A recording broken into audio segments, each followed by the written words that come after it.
Douglas Murray. Douglas, you've written for many years about Europe's suicidal tendencies, and we've got another example here. In Brussels Parliament, an imam chose to recite a verse from the Quran that explicitly calls on Muslims to kill Jews and to take Jews captive. Now, for the past 10 years, we've seen stories about the exodus of Jews from countries like Belgium, and it's easy to see why with the climate of fear and hostility they face. It's a classic example of the era we're in, Rita. I mean, there are two possibilities with this imam. Either the people inviting him had no idea what he was saying, in which case they shouldn't be there and they shouldn't be issuing invitations if they have no idea what their guests are saying, or they knew perfectly well what he was saying, and in that case, they shouldn't be there. One of the hosts apparently said, this is a celebration of the wonderful way in which Pakistanis have integrated into our community in Belgium, which has to be some kind of a joke. If you go to Belgium, it's become, in my view, very little more than a sort of international airport. Nobody is integrated. The country's a total mess. And you allow things like this to go on. They've had plenty of terrorist attacks in Belgium. None of them have seemed to have woken up the authorities to the threat within.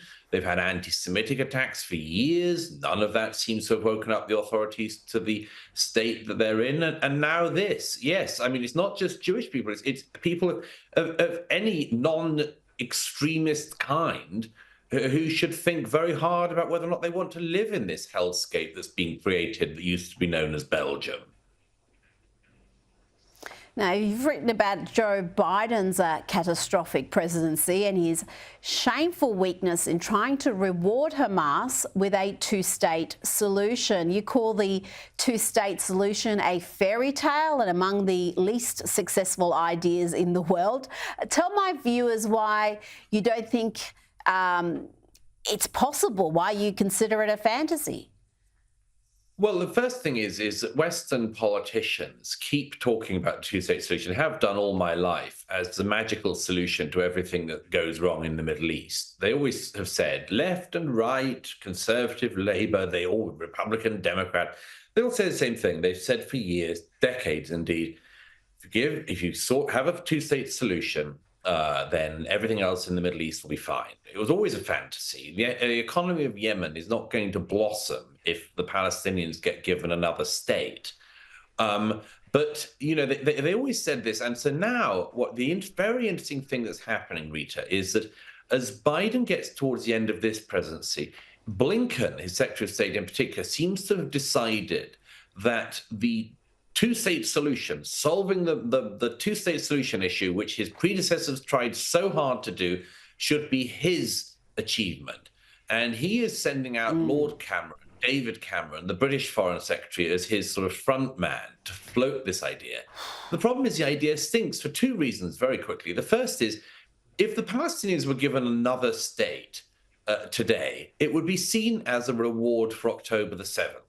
The response of October 7th, the international community, it would be, let's give the Palestinians another state. That just incentivizes terror. The second thing, however, is, as I say in that piece, the Palestinians were given a state in 2005, a state where they had their own free and fair elections, and they voted in Hamas. And then they stayed in power for 18 years, and Hamas created a terrorist state, and they were not overthrown. And they started a war, which they're now losing.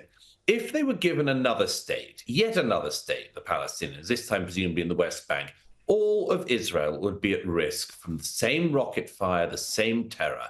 I think it's totally it's just impossible, certainly now, for such a thing to happen. But I think that it's worth people realizing this and not taking part in this delusion.